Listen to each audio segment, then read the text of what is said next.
is Bold TV. A lovely morning to you, wherever it is you are watching us, listening to us at this time. It's a beautiful Saturday morning. It's hot. I don't know, it's just that kind of Saturday you want to go out and, enjoy the sun. And we are here once again on Beautiful Outstanding Ladies this week. And we are here once again on Beautiful Outstanding Ladies with Disability Television, brought to you by Bold Heart Initiative. And like I said, it's that time where we bring you talks, conversation, opinions about issues and matters that affect women and girls with disabilities. Usually we have a co-host, we have guests, we have a host. But today, I have a co-host as well, just one. The others, I've sent them away. The matter we discuss today will not concern them. But you get to get in on the matter we are discussing in a bit after we must have introduced ourselves, of course.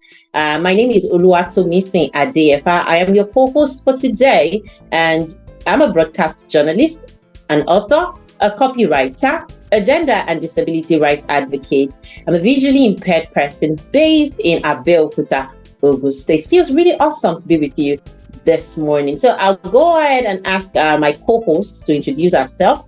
Then my guest would also introduce herself. Hello, good morning. Hello, good morning. We can hear you, Grace. Okay, good morning. It's good to be here. My name is Grace Oluwatosin Adebayo. I'm a polio survivor. I'm based in Ogun State, Nigeria. I'm a disability rights advocate and the founder of Help Zero Afghanistan Foundation. It's good to be here with me. Thank you for having me. Thank you very much, Grace, for joining me and agreeing to do this with me. I really do appreciate that. Ladi, are you ready? Kindly introduce yourself. Unmute before you start talking.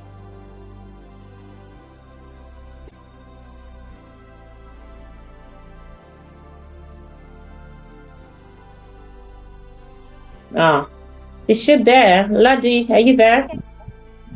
We can hear you now. Okay. My name is Ladi Gumba. I'm a mother of one. You might want to speak up, Ladi. I can barely hear you. You might want to speak up, please.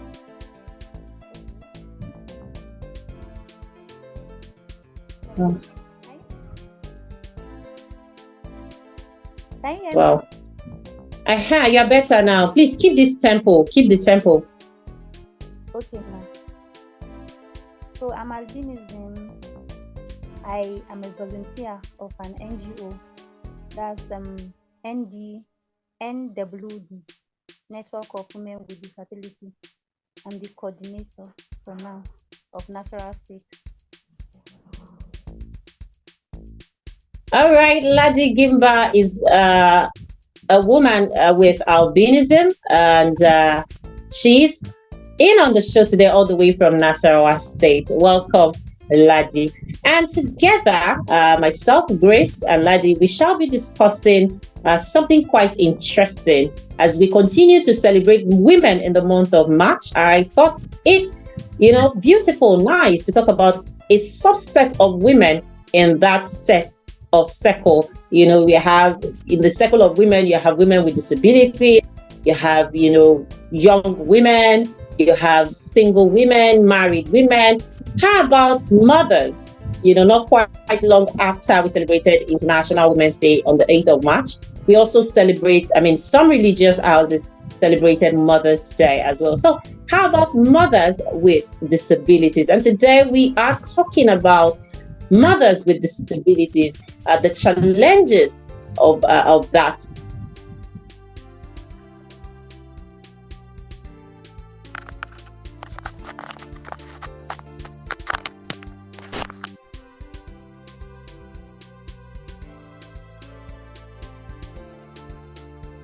So today, like I said, we shall be talking about motherhood, challenges of women with disabilities.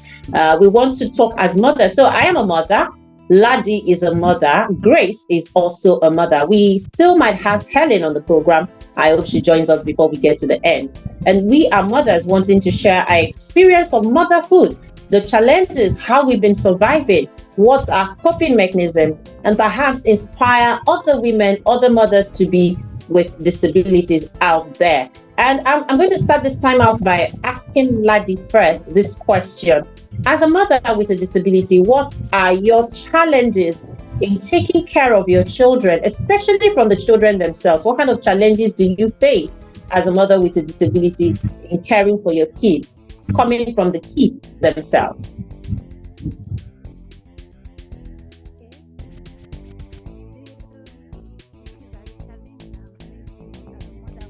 Grace, can you hear her? Because I cannot hear her.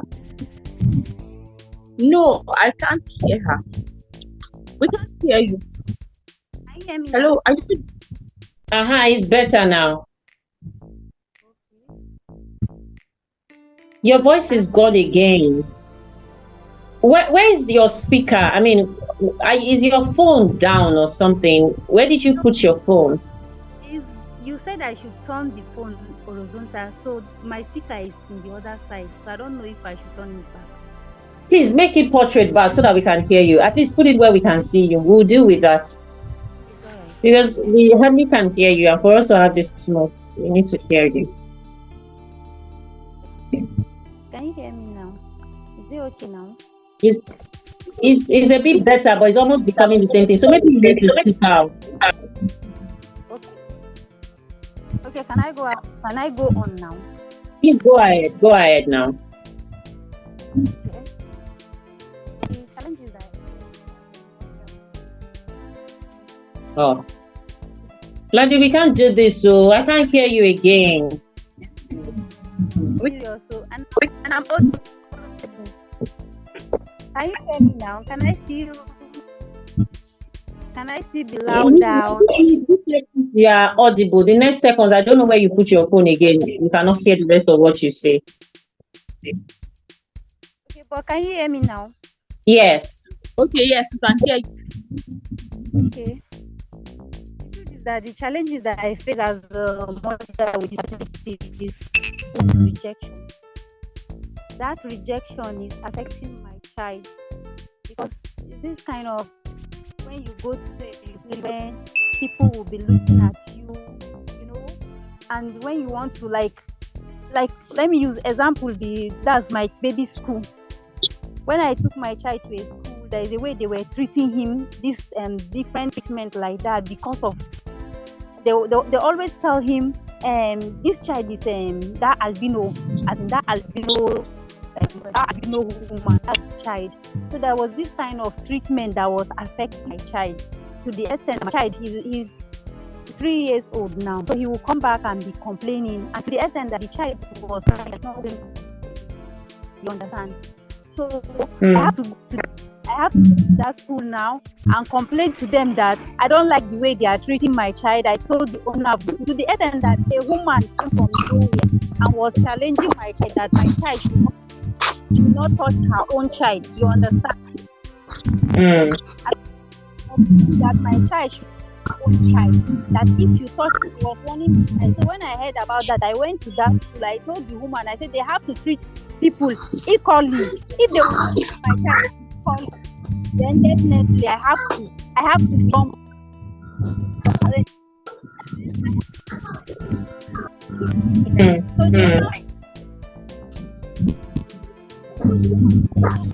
All right, thank you very much, Laddie. We got much of the point right there. Talking about discrimination, stigmatization of the mother passed down to the child. Stigmatization of the mother passed down to the child. You have a situation where people look at the mother and please mute your mic if you are not speaking, please, so that we have a smooth conversation. Thank you.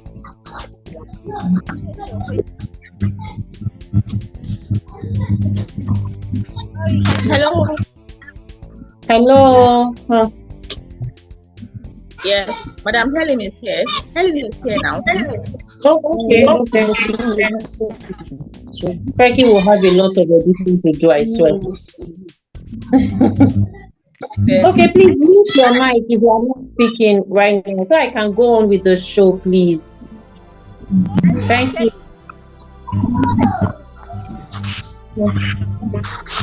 Please mute your mic. You said? Mute your mic. Mute. Turn off your microphone.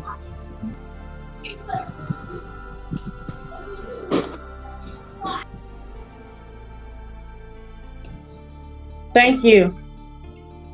Somebody's mic is still on. My God.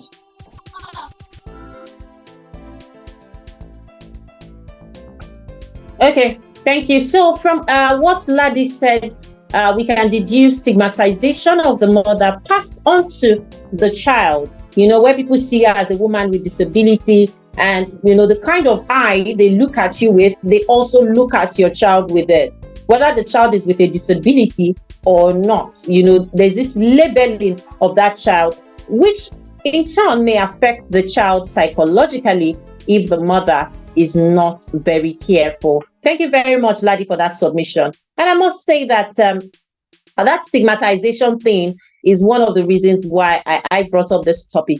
I remember, while I just had my baby, a lot of people will give words of advice. A lot of people want to come and say this, say that, say this, say that. And as a mother with a disability, I'm met with a lot of what if. And so it means that other women with disability would also be going through all of these things. So I'll just let Grace add in on this. Tell us, what was that challenge that you faced? I know you're a new mom. But I mean, you must have experienced some form of challenges in trying to raise your kid as a mother with a disability. So share with us. Okay, thank you very much, Timothy. As a mother with disability, majorly for my own kind of disability, one of my own major challenge right now is the fact that I cannot carry my baby myself. So, even when I want to try to carry her myself, some people will okay, let me help you to carry her. Don't worry, let me carry her for you. And I really just want to try myself. But people come into my privacy and they feel I cannot handle her myself, and they want to help me. They feel they want to help me, but they're actually denying me the opportunity of having this personal relationship with my child, which I don't like. They understand. Exactly, and they feel because as a mother with disability, I can't really do much. I can't offer my child everything. I can't, more like they make me feel like as a person with disability, I cannot be a mother enough for my child. I cannot be there. Motherhood cannot be made sufficient for me and even for my child. So it's sometimes, but thank God, it can be depressing sometimes. But I try as much as possible to overlook it and enjoy my moment with my child. I try as much as possible to overlook it and still try, even if if I want to reject their offer, I say it in a very nice way, not in a way that that is going to bring in any kind of offense or anything. So for me, it's just the fact that people feel I cannot be a mother enough because I am a woman with disability. So that's a Thank you very much, Grace, for that one. Yes, a lot of times people attach disability to inability, and so they do not see the fact that you are human first without adding the disability to it. It's quite unfortunate, and I can testify to that as well. A major challenge for me as a mother with visual impairment is feeding my baby, especially now that she's eating solids. I mean, when she was using the bottle, it was quite easy. But as I start to give her solids, sometimes I end up messing her up, messing myself up, messing the opening. Because I do not want to also put my hands in her mouth. I want to use the spoon. And as children, she's bound to want to play with the food and all of that. And sometimes it feels like she wants to reject the food. So but I'm getting a hang of it. Well, we're getting to do it better now. At some point, I have to carry her close to me and then maintain that. Sometimes I would have to, put one of my hand or my finger on her cheek so that I do not miss her mouth. And now we are getting better at it. So challenges will definitely come. But I would like Helen to introduce herself to us. Tell us your name, what you do, and your kind of disability. And tell us a challenge that you face in caring for your child. Yeah, good evening.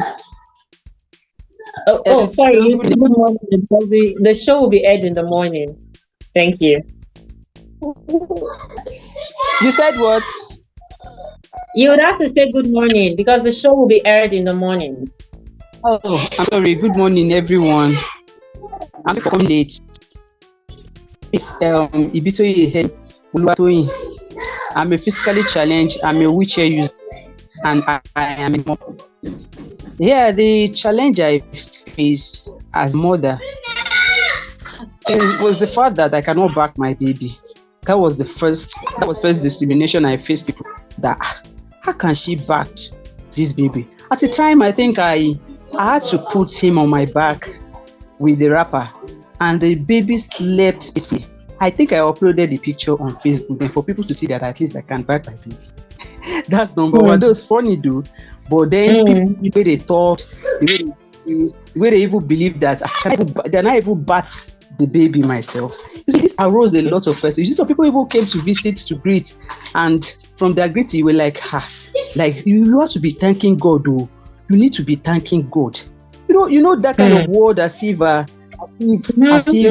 she cannot hair, she cannot bat a baby, but she was privileged. Like some people will even come to see. Not as if they want to come and greet you, genuinely, but they want to know. They probably also want to know the one that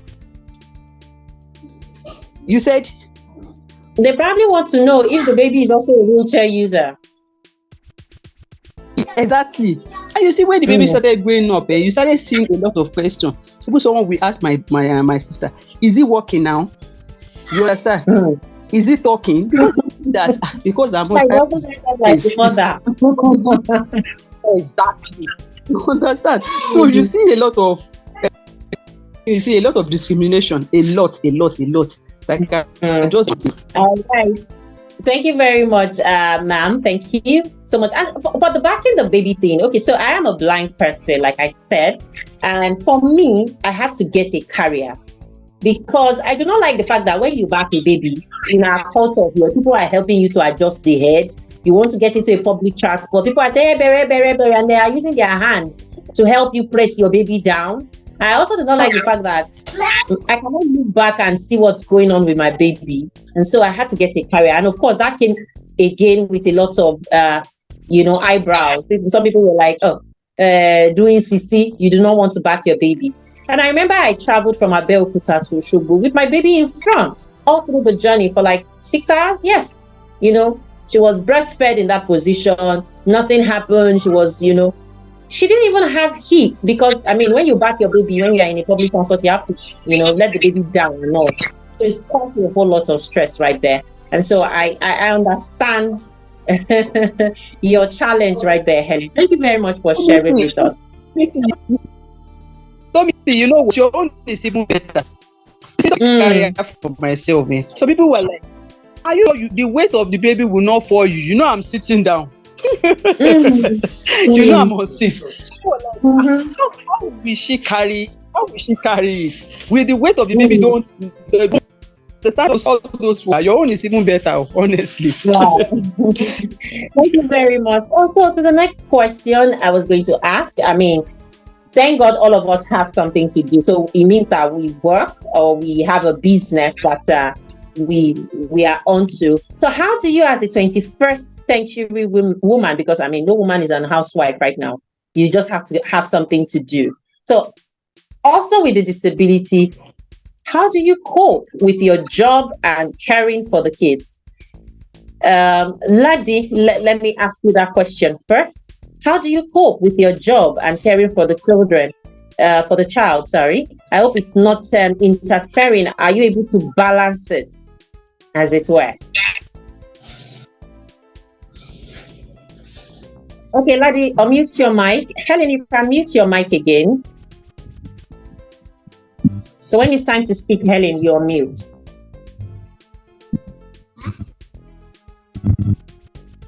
Ladi, are you there? Okay, I should go ahead.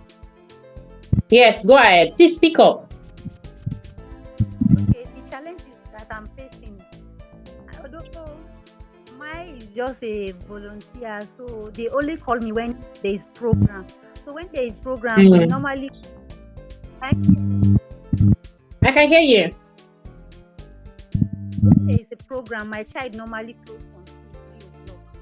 So I will rush to that program and ask them when are they going to close from the program. Then if it's 2 o'clock, I have to.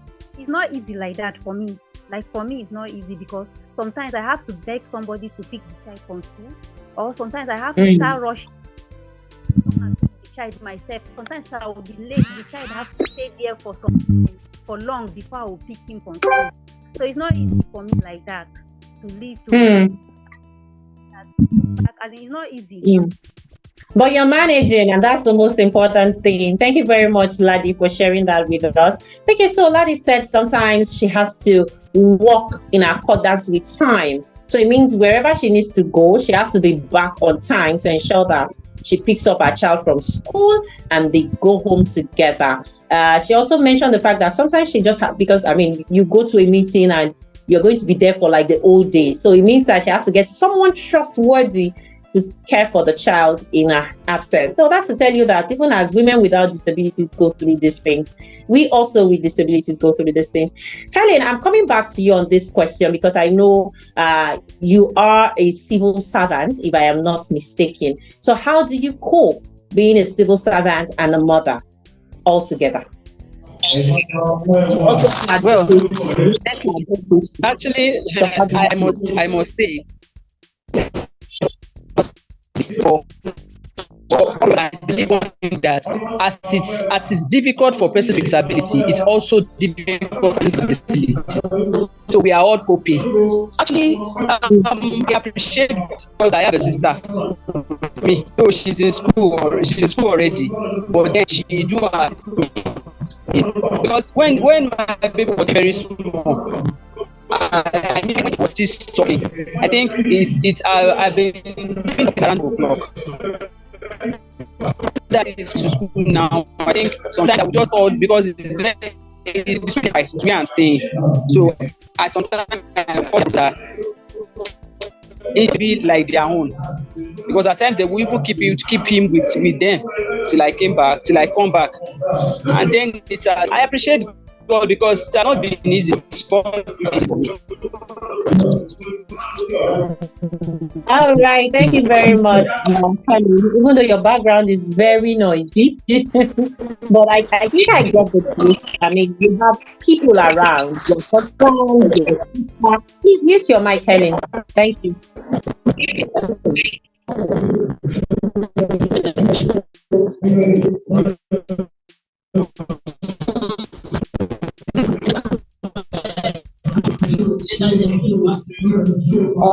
I'd like to see your mic, Helen. Waiting for you.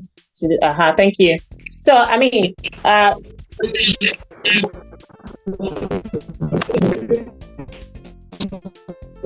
Helen is still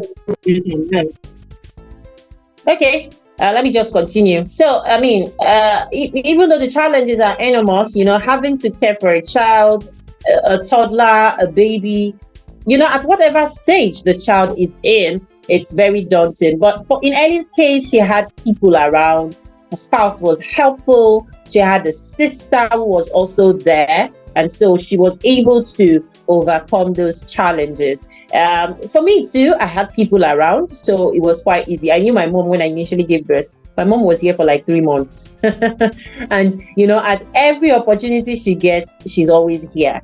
In fact, I'm looking forward to the holiday again because she's also a teacher, me to be in school. So apart from that, I also have my sisters, my husband, and, we just try to see how we can help ourselves. And that's going out to mothers out there. Please, when you need help, as a mother with a disability, do not be afraid to really ask for help. Okay, I'll go to Grace with the next question. We've kind of talked about, how we've overcome some of these challenges, so we don't need to go back on that. We've talked about how we're able to overcome it. So I'm just going to go to Grace. As a woman, a mother with a disability, with all of this tasks you have to do, with all of these emotions, the psychological effects, the physical effects of motherhood, how do you invest in yourself to accelerate progress? I mean, you can't afford to stay in one position because you have a baby or you have a child. So it means that you have to continue to push forward. So how have you been able to manage that?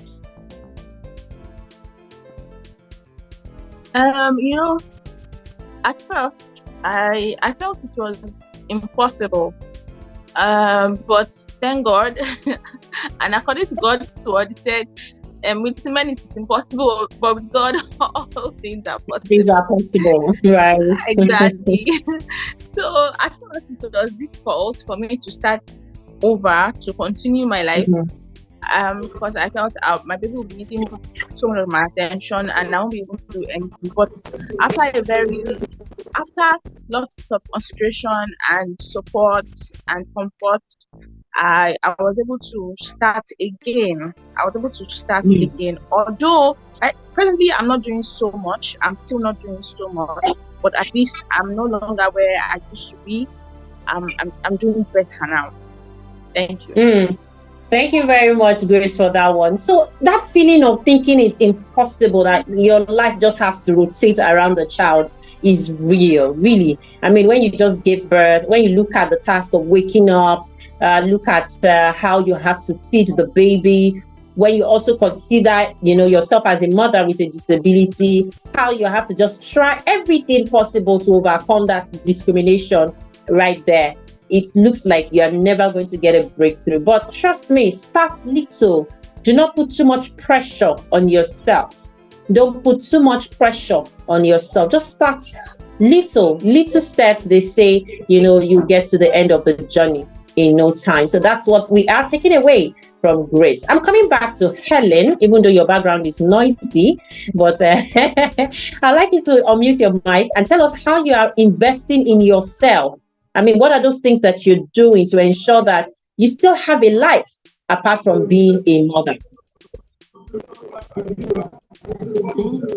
That's very interesting. Well, when you think that, sorry, can you hear me? Yes, we can hear you, but dragging it a bit. So, but we'll manage. I think we can manage. Thank you. When you think that even before the child arrives, you have a lot of bills. When it comes to have double to pay, I think let me say this. I think before I gave birth, I ventured into a job, aside the fact that I'm a sick man, and I am an advocate at that. The only setback I have is the fact that I couldn't move around like before because of my child. And because of the fact that I just lost my mom, who has been a pillar, because at times when I was maybe she would travel to my side and stay with my baby, I can go. But now I couldn't travel like before. But I continue with my civil service and my poultry work, and I'm still doing it perfect. And at times I do travel, like so I just came back from somewhere, though I couldn't stay long because I was thinking about my baby and all that. So I came. So that's it. I've been trying because I know I have a lot to pay. Thank you very much, Helen, for that input right there. So what I'm able to deduce is that many times you just have to find a way around what is workable. Leave that part of motherhood that you cannot change. Oh, I need to carry my baby everywhere I go. You still go everywhere. What about looking for activities that you can do from the comfort of your home? Helen, please mute your mic. How about activities that you can do from the comfort of your home and you can still impact in yourself and the society around you? So think inwards. I mean, for instance, before I had my baby, I used to go here and there, up and down, just like Helen. But immediately I had my baby, I had to stay back, but it still does not limit me. I mean, it was while I was home taking care of my baby that I got a certificate in copywriting and I started copywriting. It was while I was home that I got a job to tutor children in Yoruba language. So it means you can still do a whole lot with that child and impacting yourself and the society around you. I still do a lot of advocacy right from the company. In fact, being on Bold TV is an advocacy work. So it means that I still could be in the comfort of my home and still take care of my child, myself, my family, and still invest in myself to accelerate progress. We are winding down, and this is going to go round, but I'll start with Ladi.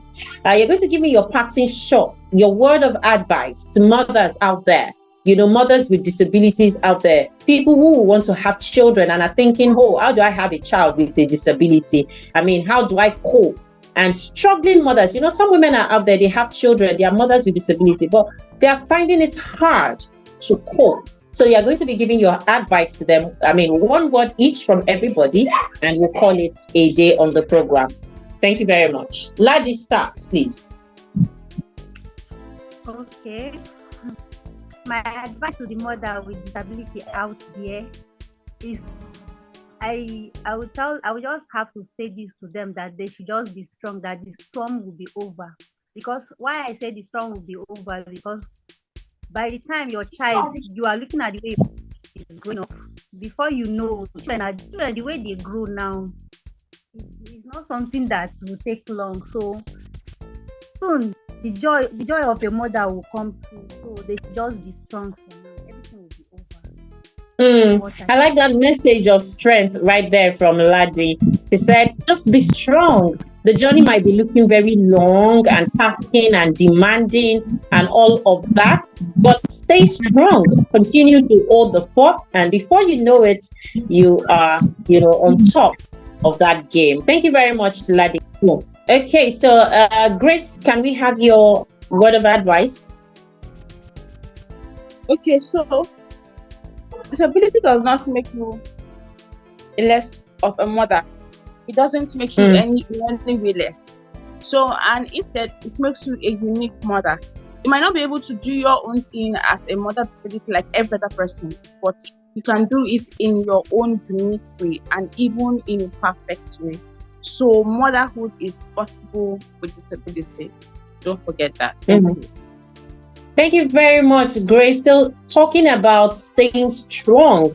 I mean, I love the fact that she mentioned that disability does not make you less of a mother. You got pregnant, you had that baby, and it does not make you less of a mother. Don't let anybody attach unnecessary sentiments and discrimination and make you feel less of yourself. You are a mother, and indeed, you are doing your best. And trust me, those kids, when they grow up and see what you've been through to raise them, they would love you and appreciate you in return. So do not be dismayed. Don't be troubled. Yes, there's a lot of challenges. I remember someone came to my door one day. I mean, my baby was just about 3 months plus, and she insisted that I should open the door. She needs to see the girl. She needs to know if I have started, putting her to sit. And I'm like, really? So I cannot even put my own child to sit again.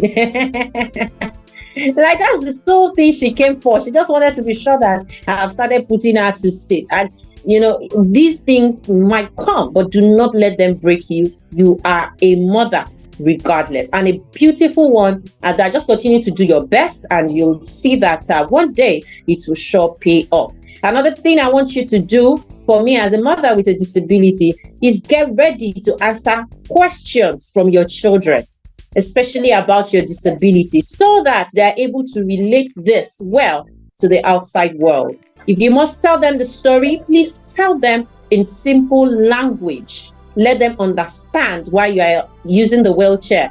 Oh, let them understand why you cannot see. Let them understand why, this.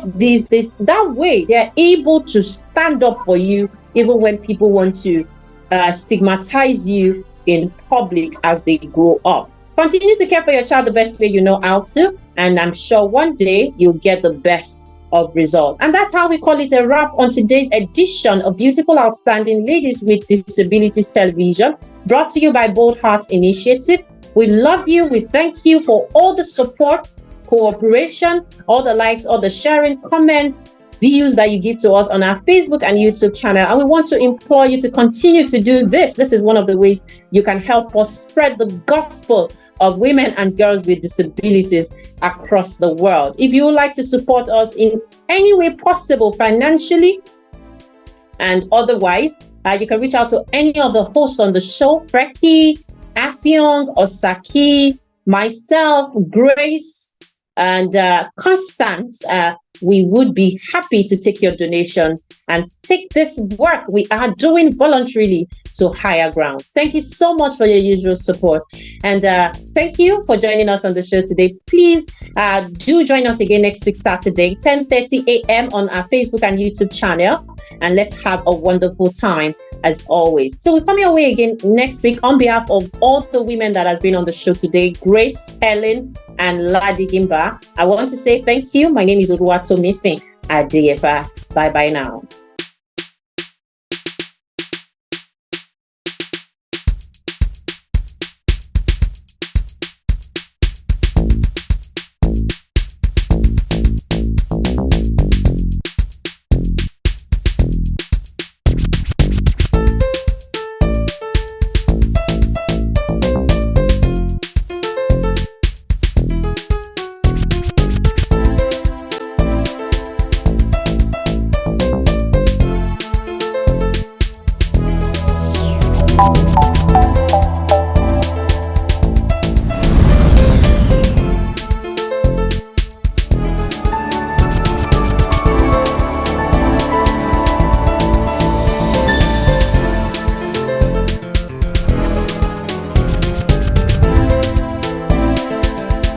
This is Bold TV.